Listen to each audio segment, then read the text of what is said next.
सिद्धं जिनेन्द्रममला प्रतिमा प्रबोधम् निर्वाणमार्गममलं विबुधेन्द्रवन्द्यम् संसारसागरसमुत्तरणप्रपोतम् वक्षे समाधिशतकं प्रणिपत्य वीरम् येनात्मा बुध्यतात्मैव परत्वेनैव चापरम् अक्षयानन्तबोधाय तस्मै सिद्धात्मने नमः। सकल विभाव अभाव कर किया आत्म कल्याण परमानंद सुबोधमय नमो सिद्ध भगवान। आत्म सिद्धि के मार्ग का जिसमें सुभग विधान उस समाधियुत तंत्र का करूं सुगम व्याख्यान। नमो सिद्ध परमात्म को अक्षय बोध स्वरूप जिनने आत्मा आत्ममय पर जाना पर रूप जिनने आत्मा आत्ममय पर जाना पर रूप।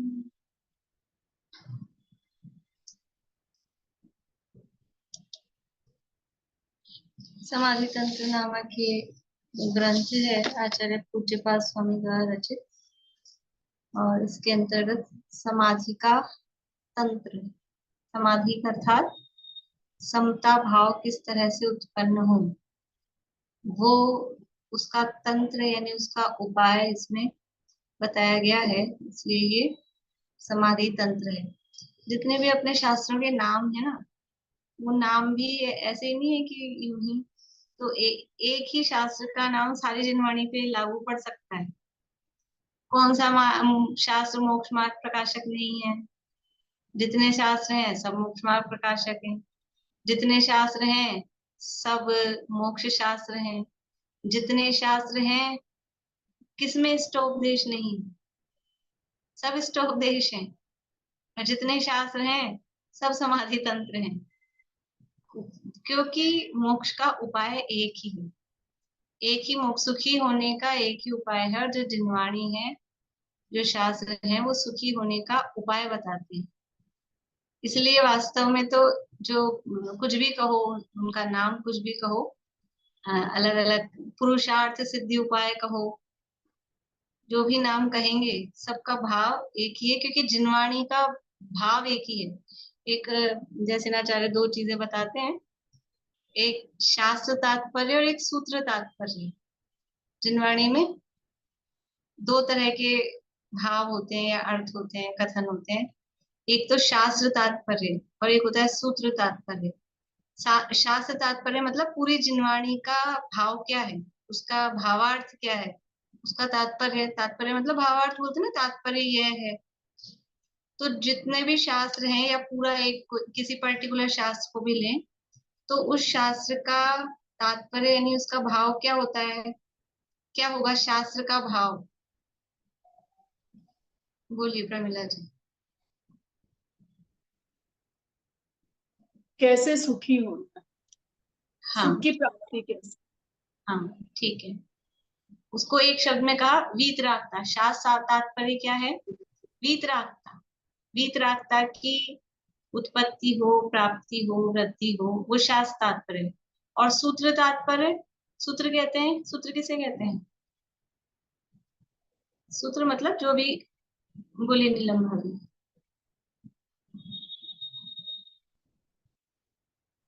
जो संक्षिप्त कथन में कहा जाए, शॉर्ट में कहा जाए, हाँ, उसे सूत्र। संक्षिप्त कथन को सूत्र कहते हैं, वो ठीक है। यहाँ सूत्र का मतलब संक्षिप्त कथन, लेकिन यहाँ गाथा को भी सूत्र कहा जाता है, गाथा सूत्र।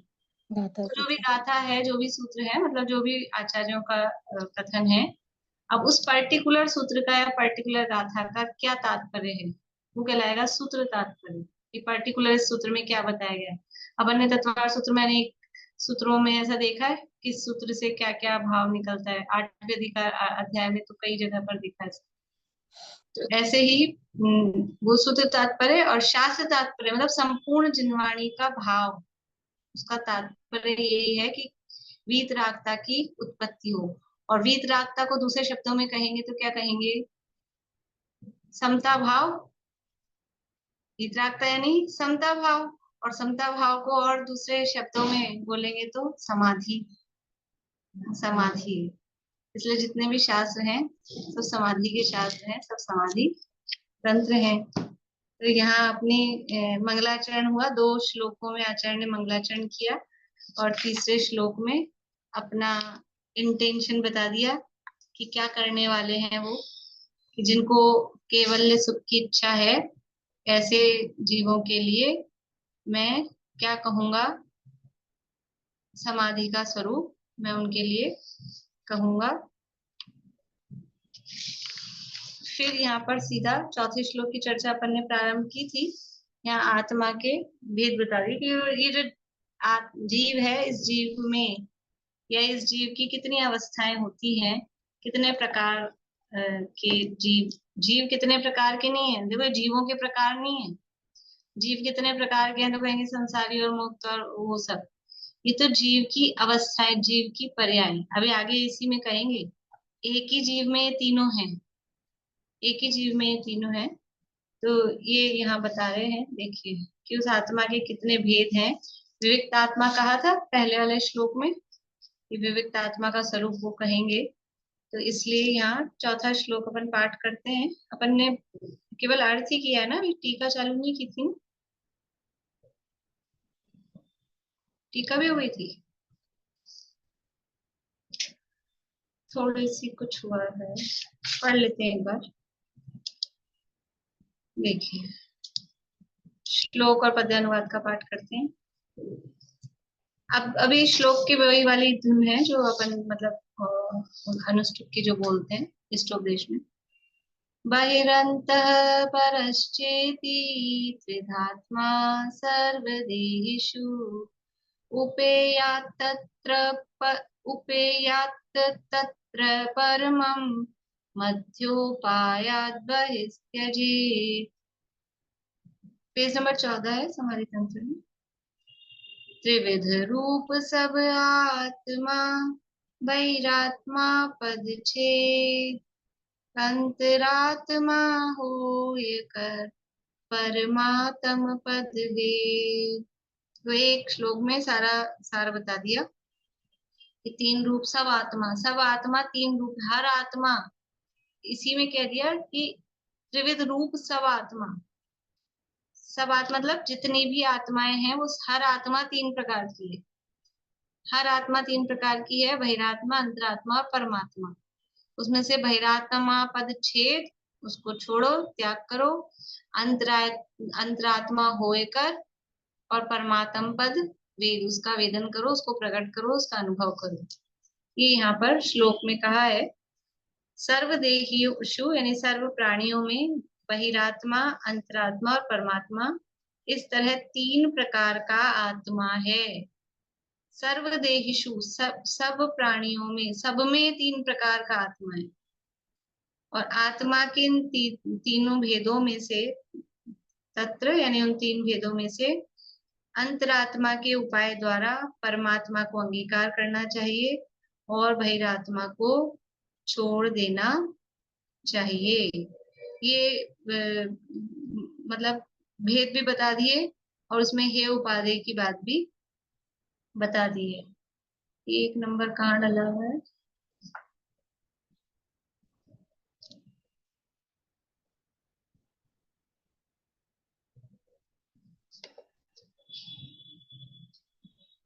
या तो ये जो स्टार बन रहा है ना उसी का दिया है शायद। देखिए पढ़ लेते हैं एक बार ये नीचे का। तिप्पयारो सोऽप्पा बहिरन् परस्परं बाहिरोहुदेहिनं तत्परो जायच्चयि अंतिवायेण जय बहिरप्पा, अर्थात मोक्ष प्राप्त कुनकुंदाचार्य का मोक्ष पाहुड़ का दिया है गाथा। वह आत्मा प्राणियों के 3 प्रकार का है। आत्मा 3 प्रकार का है। आत्मा मतलब वो एक एक जीव, वो स्वयं 3 प्रकार का है। अंतरात्मा, बहिरात्मा और परमात्मा। अंतरात्मा के उपाय द्वारा बहिरात्मापन को छोड़कर परमात्मा का ध्यान करना चाहिए। सेम, बिल्कुल वैसी की वैसी सेम गाथा ये मोक्ष पाहुड़ की है। और क्योंकि कुनकुंदाचार्य पूर्ववर्ती हैं पूज्यपाद आचार्य से, तो हो सकता है उनके साहित्य का उन्होंने अध्ययन किया हो, तो वही बात उसी रूप में यहाँ पर दी गई है। देखिए टीका।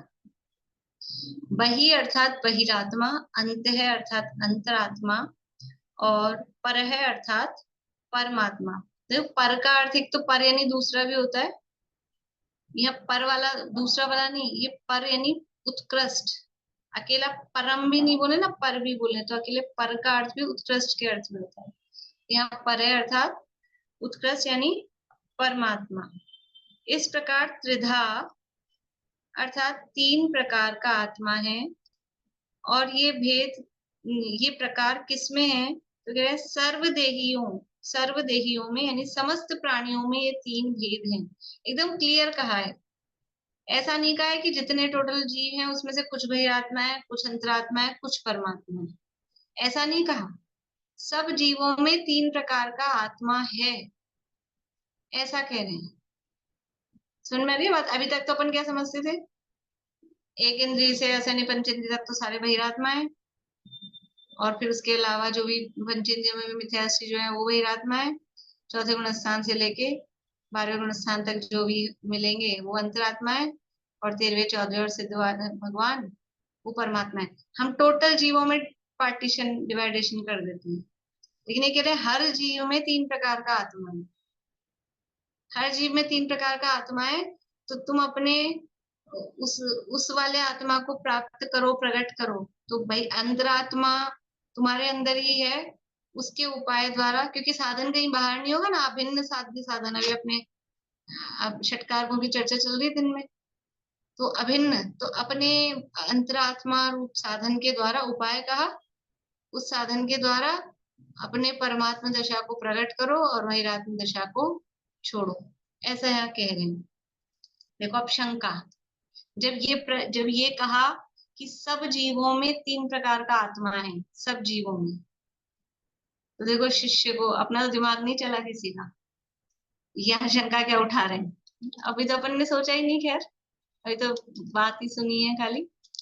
शंका, अभव्यों में बहिरात्मपना ही संभव होने से सर्वदेहियों यानी प्राणियों में 3 प्रकार का आत्मा है, ऐसा किस प्रकार हो सकता है। प्रश्न समझ में आया। सब प्राणियों में 3 प्रकार का आत्मा है, तो भव्यों का तो समझ में आता है कि बहिरात्मा थे, फिर अंतरात्मा हो जाएंगे, फिर परमात्मा हो जाएंगे, उनका समझ में आता है। लेकिन अभव्य में 3 प्रकार का आत्मा है कि नहीं है। आपने कह दिया सब देहियों में, तो ऐसा कहते भव्यों में, भव्य जीवों में 3 प्रकार का आत्मा है, अभव्यों में तो एक ही बहिरात्मा ही है, ऐसा कहना चाहिए। और अभी आगे और प्रश्न उठाएंगे कि जो सिद्ध है वो तो सिद्ध ही है, उनमें अकेला परमात्मा कहना चाहिए, उनमें बहिरात्मा कैसे है, से परमात्मा में वैरात्मा कैसे। अभी आगे अगला प्रश्न ही उठाएंगे। तो देखो क्या कह रहे हैं जवाब, ऐसा कहना भी योग्य नहीं।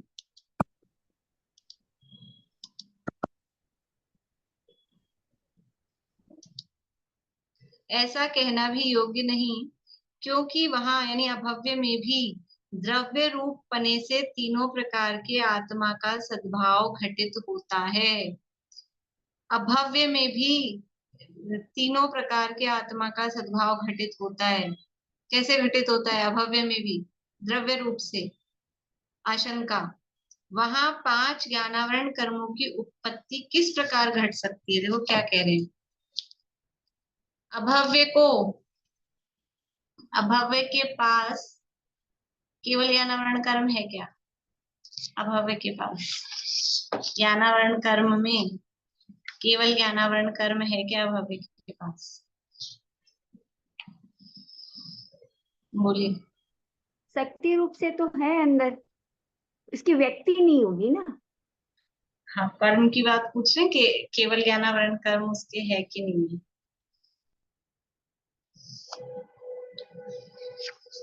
मतलब शक्ति मतलब कर्म की शक्ति नहीं। अब शक्ति तो कर्म आत्मा की होगी, कर्म का पूछ रहे हैं। केवल ज्ञानावरण कर्म है, होगा कि नहीं होगा उसके, होगा हाँ कि ना।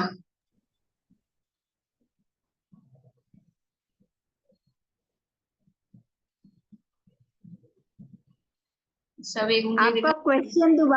क्वेश्चन दोबारा बोलिए आप। क्वेश्चन है, अभव्य के केवल ज्ञानावरण कर्म है या नहीं है।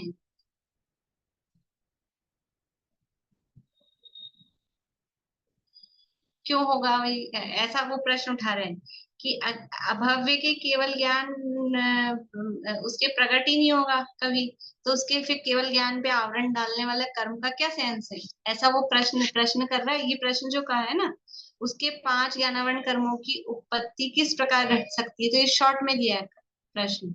इसका मतलब ये है कि 5 ज्ञानावरण कैसे होंगे। अभव्य को कभी मन पर ज्ञान प्रकट हो सकता है क्या, अभव्य को। तो मन है पर ज्ञानावरण कर्म उसके होगा क्या फिर सेंस ही क्या है। ऐसा प्रश्न, सेंस ही क्या है इस कर्म का जो उसको कभी होगा ही नहीं, तो फिर वो आवरण वाला वो सेंस ही कहाँ है उस कर्म का। ऐसा ये प्रश्न कर रहे हैं। देखो यही बात भावार्थ में दी है, भावार्थ से पढ़ते हैं तो एक समझ में और जल्दी से आ जाएंगे। बाद में नहीं पढ़ेंगे अपन, अभी पढ़ लेते हैं, उसमें क्या है। देखिए भावार्थ अगले पेज पे, 16 नंबर पेज पे प्रश्न।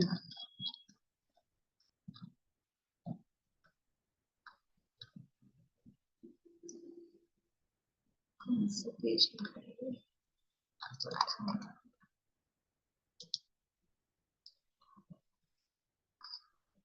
प्रश्न, सर्व प्राणियों में आत्मा की 3 अवस्थाएं हैं, ऐसा श्लोक में कहा है, किंतु अभव्य को तो एक बहिरात्म अवस्था ही संभव है, तो सर्व प्राणियों के आत्मा की 3 अवस्थाएं कैसे संभव है। तो सर्व प्राणियों में आत्मा की 3 अवस्थाएं कैसे संभव है। उत्तर, जो जीव अज्ञानी बहिरात्मा है उनमें उसमें भी अंतरात्मा और परमात्मा होने की शक्ति है।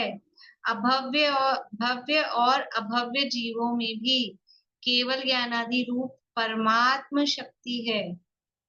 यदि उनमें वह शक्ति न हो तो उसके प्रकट न होने में निमित्त रूप केवल ज्ञानावरणादि कर्म भी नहीं होने चाहिए। देखो केवल ज्ञानावरणादि कर्म क्यों है, कैसे मानेंगे कि उसके मन है परे ज्ञानावरण कर्म, मन है परे को तो छोड़ो, केवल ज्ञानावरण कर्म की बात करो, उसके है या नहीं है। तो अभव्य के पास सर्वज्ञत्व शक्ति है कि नहीं है। शक्तियों की चर्चा चल रही है ना। अभव्य के पास तो नहीं होगी सर्वज्ञत्व शक्ति, अकेले ज्ञान शक्ति होगी। सर्वज्ञत्व, सर्वदर्शित्व, स्वच्छत्व, प्रकाश सारी शक्तियां हैं, तो वो सर्वज्ञत्व शक्ति की व्यक्ति नहीं होने देने में कौन निमित्त है। कोई निमित्त होगा ना। अभव्य को कभी भी सर्वज्ञत्व शक्ति की व्यक्ति नहीं होगी, प्रकटता नहीं होगी, उसका निर्मल परिणमन कभी नहीं होगा। क्यों नहीं होगा, तो कोई ना कोई निमित्त तो होता है। अंतरंग निमित्त कौन है कि वो केवल ज्ञानावरण कर्म का उदय, इसलिए ये कह रहे हैं। मतलब उसको ऐसा है कि उसको केवल ज्ञान तो होगा नहीं, तो केवल ज्ञान की शक्ति भी नहीं है, तो फिर उस कर्म का भी क्या सेंस है, उसको वो कर्म ही नहीं होना चाहिए। ऐसा प्रश्न उठाया शंकाकार ने। प्रश्न समझ में आया कि नहीं आया। प्रश्न समझ में आ गया तो उत्तर तो फिर आया हुआ ही, आप लोगों को बस प्रश्न समझ में आ जाना चाहिए। ठीक है, कि जब उसका वो कभी केवल ज्ञान उसको होगा नहीं, तो फिर उस कर्म के होने का क्या मतलब है, यूजलेस है। ऐसा प्रश्न उठाया तो कह रहे उसको भी शक्ति है, केवल ज्ञान आदि रूप परिणमन की शक्ति उसके विद्यमान है। जो भी जीव है, अगर जीव है तो ये शक्ति उसमें, भले ही भव्य हो या भव्य हो, उसमें परमात्मा बनने की शक्ति है, उसमें केवल ज्ञान प्रकट करने की शक्ति है। शक्ति तो है, अब वो व्यक्त नहीं हो वो अलग बात है, लेकिन शक्ति है, और वो शक्ति की व्यक्ति नहीं होने देने में वो कर्म का उदय निमित्त बनता है। बोलिए विनीता आंटी, चालू करिए आवाज। हाँ दीदी, उसमें ऐसा भी कह सकते हैं, सोच सकते हैं कि यदि हम उसमें केवल ज्ञानावरण और मन अपने ज्ञानावरण का उदय नहीं माने तो फिर क्या ज्ञान के टुकड़े कर दें? ज्ञान तो पूरा वही है ना, पांचों ज्ञान के भेद वाला। क्या आधा ज्ञान की शक्ति मान लें? पूरे ज्ञान की शक्ति तो है ना। नहीं, ज्ञान की तो शक्ति है, ज्ञान के टुकड़े वाली बात नहीं। अभी अपने उदय तो कोई ज्ञान के टुकड़े नहीं है। नहीं, दो का अभाव माने तो। हाँ, दो का अभाव माने तो मतलब इसलिए नहीं मान सकते हम, ज्ञान तो पूरी शक्ति है ना, सर्वज्ञ शक्ति भी है, ज्ञान की पूरी शक्ति है। व्यक्ति हाँ नहीं होगी, हाँ, व्यक्ति नहीं होगी तो ज्ञान को तो पूर्ण मानेंगे ना शक्ति रूप में। ज्ञान तो एक ही है ना, एक्चुअल में ज्ञान तो हाँ एक ही है। हाँ, इसलिए ऐसा भी सोच सकते हैं। हाँ ठीक है, चलिए आगे पढ़ते हैं, वापस टीका से ही पढ़ लेते हैं, फिर वहाँ भावार्थ में फिर देख लेंगे। 14 पेज पे आ जाते हैं वापस।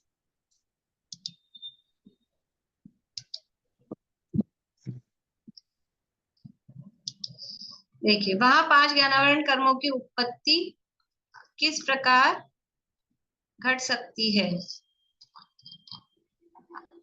15 पेज पे, 14 में।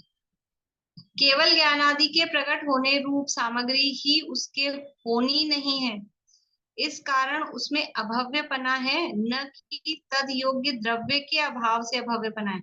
उसके वो केवल ज्ञानादि प्रकट होने रूप सामग्री मतलब वो योग्यता तत्समय की वो नहीं होगी, लेकिन उसके द्रव्य स्वरूप की जो योग्यता है वो उसका अभाव नहीं है। अथवा भव्य राशि की अपेक्षा से सर्वदेहियों का ग्रहण समझना, अथवा दूसरी बात तो सरल सी कह दी कि हम सर्वदेही कह रहे हैं तो तुम्हें अभव्य में डाउट लग रहा है तो भव्यों की अपेक्षा से समझ लेंगे, लेकिन ऐसा नहीं है। भव्यों में भी वो केवल ज्ञानादि प्रकट होने की रूप जो योग्यता है, तद योग्य द्रव्य, वो तद योग्य द्रव्य मतलब केवल ज्ञानादि प्रकट होने योग्य द्रव्य तो उसका है, लेकिन उसके पास उसको सामग्री नहीं मिलेगी। कभी उसका केवल ज्ञानावरण कर्म का अभाव नहीं होगा, कभी उसको समझ लो आत्मा के अनुभव रूप परिणाम नहीं होंगे, वो सामग्री उसको नहीं मिलेगी, तो वो सामग्री उसके नहीं होगी। लेकिन जो योग्यता है उसके द्रव्य स्वभाव में, जैसे कोई कपड़ा गंदा हो गया, गंदा हो गया तो उसमें साफ होने की शक्ति है कि नहीं, स्वच्छ हो जाए वो, लेकिन कभी अब उसको कोई साफ करने वाला मिलेगा नहीं, साफ नहीं करेगा तो गंदा गंदा का गंदा रहेगा। ऐसा तो वो अभव्य में शक्ति तो है, लेकिन अब उसको उस तरह के निमित्त बाहरी साधन उसको नहीं मिलेंगे। बोलिए आशा। ये उत्पत्ति नहीं है, उपपत्ति है। उपपत्ति का क्या मतलब है? उपपत्ति मतलब घट, मतलब ये चीज किस प्रकार घटित होती है। 5 ज्ञानावरण कर्मों की उपपत्ति, उत्पत्ति नहीं है, उपपत्ति है। उपपत्ति मतलब वहां 5 ज्ञानावरण कर्मों कर्म किस प्रकार घटित होते हैं, किस प्रकार सिद्ध होते हैं, ऐसे। सिद्ध कैसे होता हाँ बोलिए कविता। है? मतलब अब अभी वो सामक क्या मिलेगा, मतलब वो तो जैसे जैसे चतुर्थ काल में अव्यय हुआ, तो केव वगैरह तो सब वहां बाहरी बहिरंग सामग्री की बात नहीं है, बहिरंग सामग्री मिलती है, अब हमें भी करण सॉरी प्रायोगिक लब्धि तक पहुंच जाता है, लेकिन यहाँ अंतरंग सामग्री वही, इसलिए मैंने कहा उसके कर्म के इस तरह के उपशमादि कर्म के क्षय वो नहीं होंगे, अंतरंग सामग्री उसको नहीं मिलने वाली। शक्ति है खुद के द्रव्य में, लेकिन अंतरंग सामग्री उसको नहीं प्राप्त होगी। बाहर की सामग्री तो मिल हाँ। जाती है, बाहर की सामग्री में भी ये है कि जैसे संरक्षण के लिए कहते हैं तो अभव्य 7वें भूमि से आगे नहीं जा पाता है, आंखें उसकी चुन दिया जाती है, लेकिन फिर भी प्रायोगिक लब्धि तक पहुंचता है तो इतनी सामग्री तो उसको मिल जाती है। अगर हम ज्ञानावरण कर्म का और मन पर्याय ज्ञानावरण मन पर्याय आवरण नहीं मानेंगे तो इसका मतलब है कि वो उसके प्रकट हो गया, फिर तो हाँ भव्य हो। हाँ, ये भी बात है, यदि वो आवरण नहीं मानेंगे तो फिर वो उसके है ऐसा लगेगा, क्योंकि अन्य जीवों के तो आवरण है और उसके वो आवरण ही नहीं है, तो उसकी फिर प्रकट ही है, ऐसा भी उसको समझा जा सकता है। ठीक है, बढ़िया। देखिए, तो केवल ज्ञानादि के प्रकट होने रूप सामग्री ही उसके होनी नहीं है, इस कारण उसमें अभव्यपना है, न कि तदयोग्य द्रव्य के अभाव से अभव्यपना है। अथवा भव्य राशि की अपेक्षा से सर्वदेहियों का ग्रहण समझना। आसन भव्य, दूर भव्य, दूरतर भव्य तथा अभव्य जैसे भव्यों में सर्व में 3 प्रकार का आत्मा है। सब में आसन भव्य, निकट भव्य, दूर भव्य, दूरतर भव्य और अभव्य जैसे भव्य, तो दूरानुदूर भव्य जिसे अपन कहते हैं। सब में भव्य भी जितने टाइप के हैं, तो जो दूरानुदूर भव्य है उसको केवल ज्ञान प्रकट होगा क्या कभी? दूरानुदूर भव्य को कभी केवल ज्ञान प्रकट होगा? कविता जी, आपको पता है भव्य के प्रकार? ये दूरानुदूर भव्य समझते हैं? दूरानुदूर भव्य समझते हैं? जो निगोद से निकल नहीं पाते हैं। हाँ, बढ़िया। जो है तो भव्य, लेकिन वो कभी निकल ही नहीं पाएंगे निगोद से, तो उनको साधन ही नहीं मिलेगा कभी बाहर में। अभव्य तो आते हैं व्यवहार राशि में, तब तो प्रायोगिक लब्धि तक पहुंचते हैं, लेकिन दूरानुदूर भव्य वो निगोद से निकल ही नहीं पाएंगे, इसलिए उनका भव्यपना दूर दूर दूर दूर होता जाता है। कहने को भव्य, देखो जितने जीव निगोद में हैं, एक निगोद शरीर में, पूर्णिमा आंटी को याद है कितने जीव हैं? एते जीव बखान, बोले आंटी, चालू कर लीजिए आवाज। एक निगोद शरीर में एते जीव बखान, 3 काल के सिद्ध है एक अंश परमाण। 3 काल के सिद्ध सब एक अंश परमाण, यानी 3 काल में मिला के भी इतने जीव मोक्ष नहीं जाएंगे। कितने? कि वो एक निगोद शरीर, एक आलू की एक कण वो सुई घुसाई आलू में, और उसकी कणिका पे जो कण आया उसमें कितने निगोद शरीर हैं, है ना? उसमें असंख्यात निगोद शरीर हैं, और एक एक निगोद शरीर में अनंत अनंत जीव हैं। तो एक निगोद शरीर में इतने जीव हैं कि वो 3 काल में मोक्ष नहीं जाएंगे, पूरे 3 काल में। तो फिर भव्य तो है, भव्य तो बहुत है, अभव्य राशि तो कितनी सी है? जगन्य युक्त असंख्यात बताया था, चौथे नंबर का असंख्यात है अभव्य राशि तो केवल, नहीं सॉरी, जगन्य युक्त अनंत, असंख्यात अनंत। तो अभव्य राशि तो बहुत कम है, बाकी सारे भव्य ही हैं। बाकी जितने जीव है ना संसार में, वो सब भव्य ही हैं, लेकिन कितने मोक्ष जाने वाले हैं? तो वो निगोद से निकलने का नंबर ही नहीं आएगा, निगोद में ही रहेंगे। तो वो ऐसे जो वो दूरानुदूर भव्य हैं, उनमें केवल ज्ञान की शक्ति है या नहीं है? शक्ति तो है, उनमें भी ये 3 दशाएं उनमें भी मौजूद है, शक्ति रूप से है। बोली कविता जी।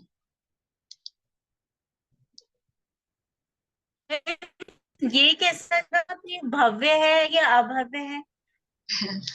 ये तो पता खुद किसी को नहीं चलता है, जिसके सम्यक दर्शन आदि प्रकट हो जाते हैं तो दिखता है कि ये भव्य है, भव्य था तो प्रकट हुआ। अदरवाइज खुद को भी नहीं पता लगता है, केवल यानी परमात्मा जानते हैं।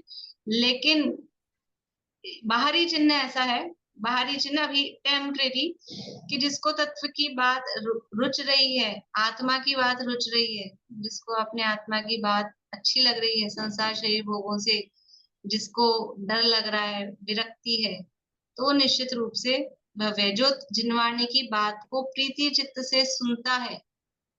पद्मनंदी पंचविंशति का ग्रंथ है पद्मनंदी आचार्य का, उसमें उन्होंने दिया भव्य का लक्षण। तत्प्रति प्रीति चित्तेन येन वार्तापि हि श्रुता, निश्चितं स भवेद् भव्यो भावी निर्वाण भाजनम। जो इस तत्व की बात को प्रीति चित्त से सुनता है, वो निश्चित रूप से भव्य है और भविष्य काल में मोक्ष का पात्र है, मोक्ष जाएगा।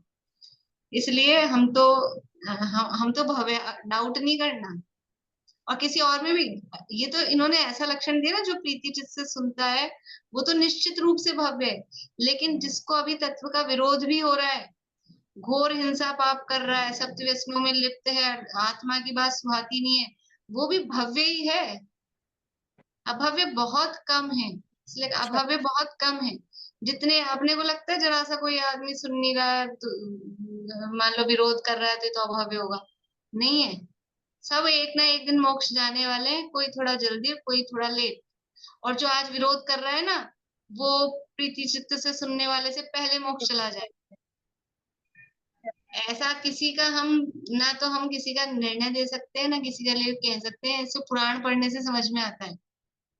एक कहानी है उसमें, बोधि समाधि निधान में, अनेक भवों में जय कुमार को मारने वाले की जय कुमार से पहले मुक्ति। अनेक भवों में वो थे जय कुमार, आदिनाथ भगवान के 72वें गणधर हुए, भरत चक्रवर्ती के सेनापति थे। तो एक जीव का, एक व्यक्ति का अनेक भवों से उनसे बैर चल रहा था, वो मारता था इनको जय कुमार को, जैसे वो कमट का काशनाथ का चला ना ऐसे। और फिर ये जय कुमार तो जाएंगे भी बाद में मोक्ष, और उसको उसी जिस भाव में उनको मारा और उसी भाव में फिर उसको वैराग्य आ गया, मुनि बन गया, उसी भाव से मोक्ष चला गया। अभी अभी मार के आया था, हिंसा करके आया था। इसलिए जीव के परिणाम बदलते देर नहीं लगती। जब इसलिए वो अपन ने कालाधिलब्धि पढ़ा था ना, कालाधिलब्धि, इसी में कि वो कब जिसकी काललब्धि आ जाती है तो तुरंत वहां काललब्धि मुख्य है, तुरंत परिणाम बदलते देर नहीं लगती, चटपट काम हो जाता है।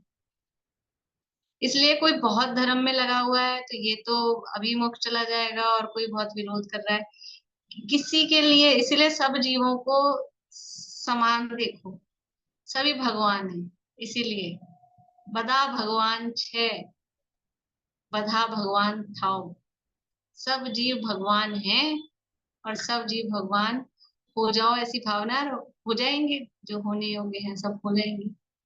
इसलिए किसी को भी मतलब अब ये बात समझ में आती ना, तो किसी के प्रति ये घृणा का भाव नहीं आता कि आज कोई ये काम ऐसा कर रहा है, बहुत पाप कर रहा है। ये देखो कि ये भी मोक्ष चला जाएगा एक दिन, मोक्ष तो जाएगा ही, ये भी मुक्त होगा, ये भी सिद्ध है।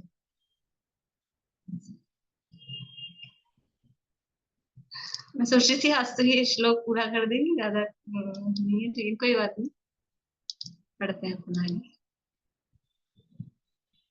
शंका फिर तो सर्वज्ञ में परमात्मा, अब जो मैंने आपको कहा ना, ये तो अभव्य की बात की, अभी सर्वज्ञ के लिए, भगवान के लिए, परमात्मा के लिए कह रहे हैं। सर्वज्ञ में परमात्मा का ही सद्भाव होने से और उनमें बहिरात्मा तथा अंतरात्मा का असद्भाव होने से उसमें यानी सिद्ध में 3 प्रकार के आत्मा का विरोध आएगा। अब सिद्ध में 3 प्रकार के आत्मा कैसे कह रहे हो? पहले तो अभव्य की बात थी, अभव्य में भी शक्ति रूप से 3 प्रकार के आत्मा है। सिद्धों में कैसे 3 प्रकार के आत्मा? वो तो परमात्मा ही है, वो तो हो गए। अब उस उनमें बहिरात्मा, अब तो सिद्ध कोई ऐसा थोड़ा ना है कि सिद्ध में बहिरात्मा बनने की शक्ति तो वापस से बहिरात्मा हो जाएंगे कि अंतरात्मा हो जाएंगे। सिद्धों में कैसे घटित होगा? सिद्धों में कैसे घटित होगा? प्रश्न है, सरल है जवाब, अपने को आता है, देखिए पढ़ते हैं अभी।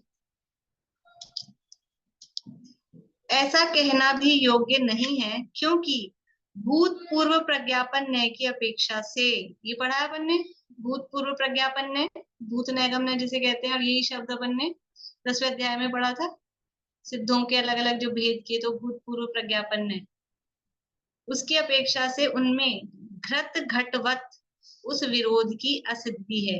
घृत घटवत यानी जिस घड़े में पहले घी रखते थे, अब उस घड़े में भी घी नहीं है, फिर भी उस घड़े को क्या कहेंगे?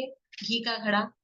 ऐसा फिक्स हो जाते ना, कोई कोई किसी समझ लो घर में सामान होंगे, ऐसे डब्बों होंगे, नाम ही उसका डब्बा, भले अब उसमें वो चीज है कि नहीं है, लेकिन उसको वही नाम दिया जाता है। तो ऐसे घड़े में घी अब नहीं है, लेकिन फिर भी उसको घी का घड़ा ऐसा कहा जाता है। जो सर्वज्ञ अवस्था में परमात्मा हुए, वे भी पूर्व में बहिरात्मा तथा अंतरात्मा थे। ठीक है, ये भूतपूर्व प्रज्ञापन न्याय का अर्थ यहाँ दिया है।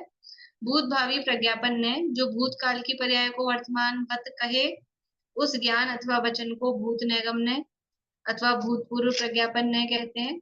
और जो भविष्य काल की पर्याय को वर्तमान वत कहे, उस ज्ञान अथवा वचन को भावी नैगम न्याय अथवा भावी प्रज्ञापन न्याय कहते हैं। तत्वार्थ सूत्र के पहले अध्याय का 33वां सूत्र है, 7 नियम की चर्चा है। ठीक है, इसको समझाने की जरूरत तो नहीं, नैगम न्याय तो सबको पता ही है।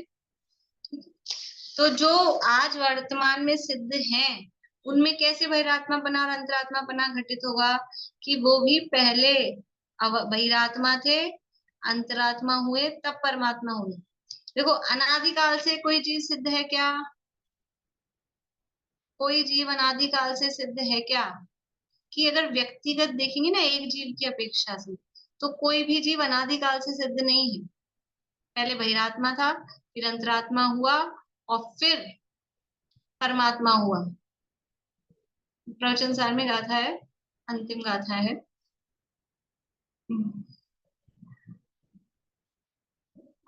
कुन शतक में दी है वो भी। देखो पहला शब्द नहीं आ रहा, लास्ट गाथा है कुन शतक में भी। जितने भी सिद्ध हुए हैं वो इसी मार्ग से हुए हैं, मतलब वो है उस गाथा का ये भाव कि जितने भी आज तक सिद्ध हुए हैं वो इसी मार्ग से हुए हैं। मतलब बहिरात्म दशा छोड़कर अंतरात्मा हुए, या अंतरात्मा के उपाय द्वारा बहिरात्म दशा को छोड़ा और फिर परमात्म दशा को प्राप्त किया। तो जो भी सिद्ध, मैं ये कह रही थी कि एक जीव की अपेक्षा से देखेंगे तो कोई भी जीव अनादिकाल से सिद्ध नहीं है, लेकिन वैसे देखेंगे अनादिकाल की अपेक्षा से संसार दशा में और सिद्ध दशा में, तो सिद्ध अनादि से है। जब सिद्ध सामान्य की तरफ से देखेंगे, सिद्ध परमात्मा की तरफ से देखेंगे, तो अनादिकाल से सिद्ध है। ऐसे नाम बताओ जो सबसे पहले सिद्ध हुए। पहले तीर्थंकर का नाम बता देते हैं, इस युग में पहले मुख जाने वाले का नाम बता देते हैं। तो अनादिकाल से आज तक सबसे पहले कौन सिद्ध हुआ? कि अनादि कह रहे हैं ना, तो जैसे संसार अनादि से है वैसे सिद्ध दशा भी अनादि से है।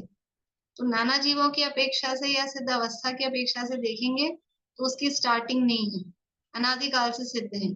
लेकिन पर्टिकुलर वहां सिद्ध भगवान को एक को किसी को देखेंगे, आप अनादि से हो क्या? कि नहीं, मैं तो पहले बहिरात्मा था। फिर किसी और को पकड़ के पूछेंगे आप अनादि से सिद्ध हो क्या? नहीं, मैं भी पहले बहिरात्मा था। तो व्यक्तिगत एक जीव की अपेक्षा से देखेंगे तो सब बहिरात्म दशा पूर्वक ही सिद्ध हुए हैं, लेकिन सामान्य रूप से नाना जीवों की अपेक्षा या संसार अनादि व्यवस्था की अपेक्षा से अनादिकाल से सिद्ध है। देखो ये टीका पूरी कर लेते हैं, फिर भावार्थ तो सरल ही है, तो कल अपने को रीडिंग ही करनी पड़ेगी, सेम ही बात है भावार्थ में।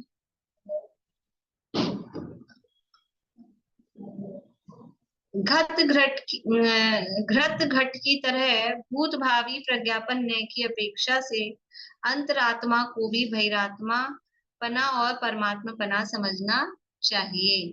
तीनों में घटित कर दिया। देखो जो अभी बहिरात्मा है वर्तमान में जो बहिरात्मा है उसमें अंतरात्मा पना परमात्मा पना कैसे घटित होगा? तो भावी नैगम्य से, शक्ति अपेक्षापन जिसे कह रहे हैं, या नय की अपेक्षा भाषा में बोलेंगे तो भावी नैगम्य से घटित होगा। जो वर्तमान में अंतरात्मा है उसमें बहिरात्मपना और परमात्मपना घटित होगा कि नहीं होगा? उसमें भी होगा कि भूत नैगम्य से बहिरात्मपना और भावी नैगम्य से परमात्मपना। अब जो वर्तमान में परमात्मा है उनमें दोनों चीजें भूत नैगम्य से घटित होंगी। तो तीनों में यानी एक ही जीव में तीनों अवस्थाएं घटित होती हैं, ये यहाँ कह रहे हैं। इन तीनों में से किस द्वारा ग्रहण करना या किसका त्याग करना वह कहते हैं।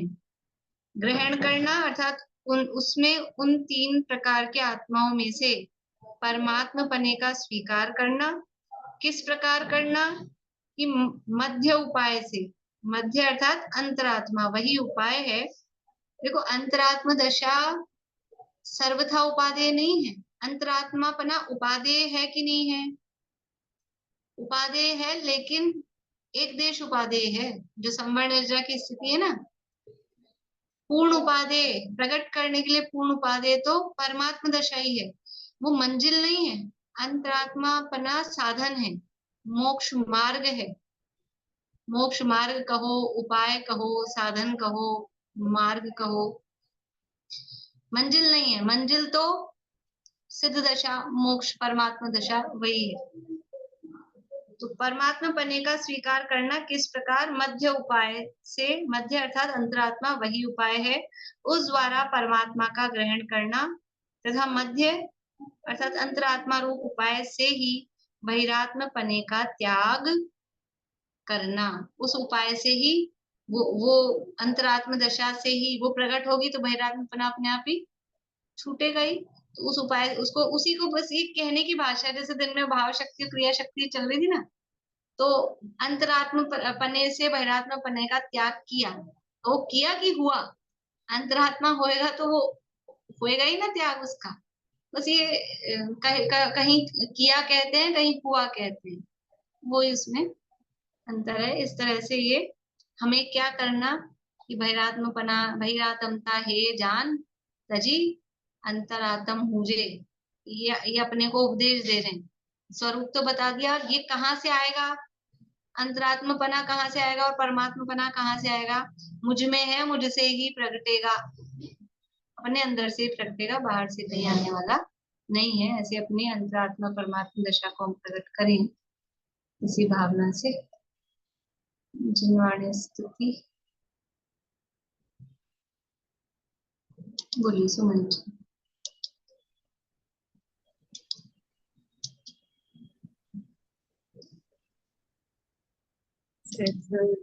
शासन जयवंत वर्ते, निर्ग्रंथ शासन जयवंत वर्ते, यही भाव अविचिन्ता है मन में, सर्वज्ञ शासन जयवंत वर्ते, निशंक निर्भय रहे हम सदा ही, हरि स्वप्न में भी न कुछ कामना, निरपेक्ष रह कर करी साधना नित, कभी ग्लानि भय या अनुत्साह न, सर्वज्ञ शासन जयवंत वर्ते, निर्ग्रंथ शासन जयवंत वर्ते।